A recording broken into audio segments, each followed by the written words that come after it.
দেখো বন্ধুরা, এই মাছটা নিয়ে নিলাম, ভালো করে 1 কিলোর ওজন। 1 কিলো না, 800 হয়েছে, তাই তো? 800 ওজন হয়েছে তেলাপিয়া মাছটা। হ্যালো। হুম,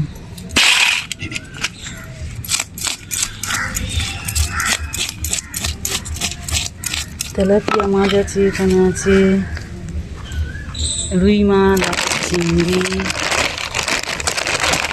ছোট মাছ আছে, চিংড়ি।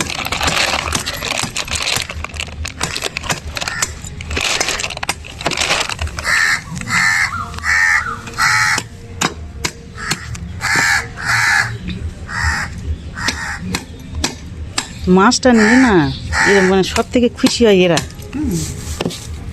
আমার থেকে এরাই দুজনাই বেশি খুশি হয়। এরা বিশাল, এই বেশি খুশি হয়, এই বড়টা। ছোটটা কিন্তু অত খুশি হয় না, ওর ডিম সিদ্ধ হলে হয়ে যায়।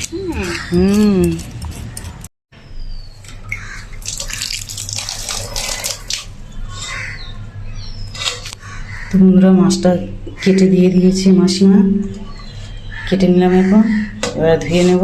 তো চলো, ডিমটা আলাদা করে কিনে নিয়েছি।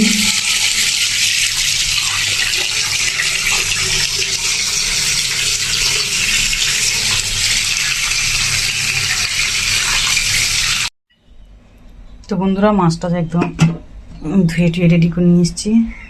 এই ডিমটা কিন্তু আমি আলাদা করে কিনে নিয়েছি, কারণ এই মাছের ডিম হয়নি।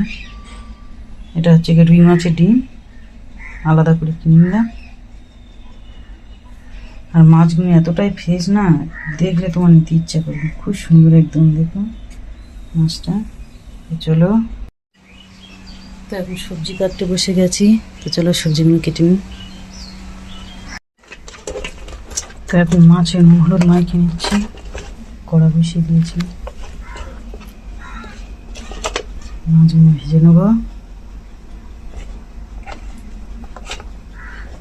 তো চলো মাছগুলো ভাজতে থাকি এখন। তো আমার মাছ ভাজা কমপ্লিট হয়ে গেছে।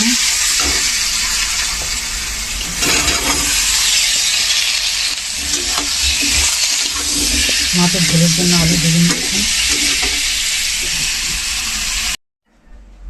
তো বন্ধুরা, আমার একদম রান্নাবান্না কমপ্লিট। তো এখানে আছে ভাত, আছে এখানে নিম বেগুন,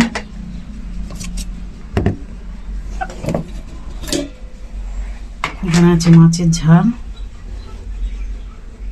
এটা আমার ছেলের তারিফ, ও মাছে আলু দিলে খাবে না, তার জন্য মাছের ডিম আর 2 পিস মাছ আছে। এটাও খেতে পারে। এটা আলু আর মাছের ডিমের বড়া আর মাছ দিয়ে ঝোল। তো এই ছিল আমার আজকে দুপুরে রান্না বান্না। তো মাছ টাছ নিয়ে নিলাম, দেখলে একদম সব কেটে কুটে রেডি করে। সবজি টবজি কেটে নিয়েছি, মাছ তো কেটে দিয়েছে মাসিমা। চলো, রান্না বান্না তো একদম রেডি হয়ে গেছে, খাবো। তো বন্ধুরা, রান্না বান্না করে নিলাম। তো এবারে খেতে বসে গেছি। ভাত বেড়ে নিয়েছি আমার ছেলে আর আমার, নিম পাতা। তো চলো খেতে বসে যাই এখন। ভাত বেড়ে নিয়েছি।